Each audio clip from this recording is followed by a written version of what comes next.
जी, तो कढ़ी की रेसिपी लेके आई हूँ। पकोड़े भी साथ बनाएंगे और मज़े मज़े की रेसिपी जो है वो आसान तरीके से कढ़ी को सोच के हम कहते हैं कि हम ना ही बनाएं, बट बहुत इजी है रेसिपी। मुकम्मल देखिएगा ताकि आप लोग भी इस तरह से रेडी कर सकें।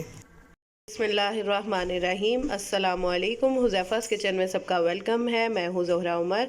आज मैं लेके आई हूँ कढ़ी की रेसिपी जो कि बहुत आसान है, झटपट रेडी होगी। तो चलिए चलते हैं रेसिपी की। इसमें मैंने लिया है एक लार्ज साइज़ में जो है वो प्याज लिया है, 2 टमाटर लिए हैं, एक टेबल स्पून जो लिया है मैंने लहसुन, 1 टेबल स्पून ही लिया है अदरक।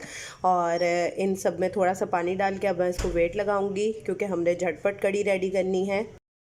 अब इसमें हम स्पाइस ऐड करेंगे। 2 टेबल स्पून हम डालेंगे नमक, 2 टेबल स्पून लाल मिर्च पाउडर, हाफ़ टी स्पून डालेंगे हम काली मिर्च पाउडर, और 1 टेबल स्पून डालेंगे हल्दी पाउडर, और 1 टेबल स्पून ही डालेंगे ज़ीरा पाउडर।